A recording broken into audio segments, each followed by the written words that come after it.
السلام عليكم ورحمة الله وبركاته أصحابي كسر دوادا مقال كله عصب معناته مقال كأنه حكوا سابسين يهي لح أريمود أو مقال كان كسر دياريي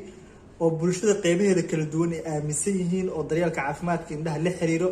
أو أنا نوحبك كجرين ما سيرا مقال كأنه إذا كسر قد بيو داوشوا عن مركل واني وقت رحيا أو برتين مقال كسر سابسين إنها هي أرج هدية تمر كورسو مقالين داود سبسكرايب صار سيدو كلايك صار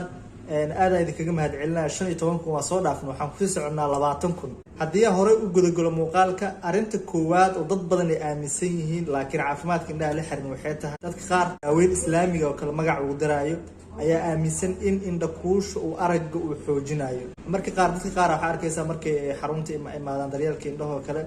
oo kiyaal in loo qoro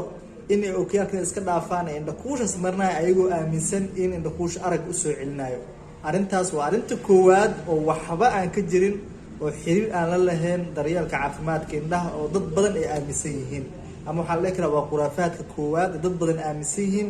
laakiin waxba aan ka jirin oo daryeelka indhaha la xiriiro arinta labaad oo dad badan ay aaminsan yihiin waxa kamid ah waxa talayaal in adiga aaminsan tahay aad mar walba bukaanada ugu sheego laakiin xiriir aan la lahayn oo kiyaalku si toos ah loo xirto in garaadada ay ka soo yaraanayso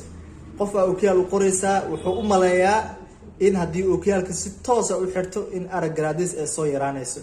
arintana sidaas ma ahan ookiyaalka haddii si toos ah u xirtid garaadada kaama soo yaraanayso way jirtaa waxyaabo qaar oo qofka lagula taliyo inuu si toos ookiyaalka u xirto laakiin loolama jeedo inuu ookiyaal garaadada ay soo yaraanayso arinta saddexaad waxay tahay cunista karoota dadka badan waxa arkaysa ookiyaal loo soo qoraya mise aragga daciif ka noqonaya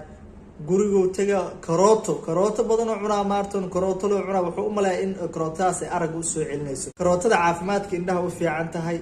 laakiin araggaaga oo ookiyaalka u qaadatid kuma soo celinayso arinta afraadna waxay tahay iftiinka mobilka aad loo gaabiyo in dhibaato yar ay kusoo gaarayso tusaale ahaan habeenkii qof mobil fiirsanaya wuxuu u moodaa in haddii iftiinka uu zaaid u gaabiyo in dhibaatada ay ka yaraanayso laakiin waa bilcagsi iftiinka haddii aad u xirtid dhibaatada way kugu sii badanaysaa sababtoo indhaheena inay wax arkaan waxa u sahlaya iftiinka marka haddii aad wada xirtid dhibaato ayaa kaaga imaan karo badan ayaa sidaas u aaminsan waxaan leeyahay waa quraafa dad badan ee dhaxgashay oo qaab psychology ahaan u saameysay laakiin xiriir aan la lahayn daryeelka indhaha arinta shanaad waxay tahay dad badan waxay aaminsan yihiin malabka iyo liinta in infectionka indhaha lagu dilo oo indhaha isaga dhibcinayaan qaar waxa arkaysa biyaha indhaha ku furmo kale isku daaweynaya ayuu gurigooda ku isticmaal arintaasna waxba kama jiro daryeelka indhaha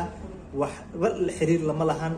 faa'iidana uma laha waxyaabahaas oo qofku u isticmaalayo balse khatar ayay u keeni kartaa arinta lixaad oo ugu dambaysa muuqaalka inaan kusoo gabeeyo waxay tahay telefishinka aad saacado badan fiirsatid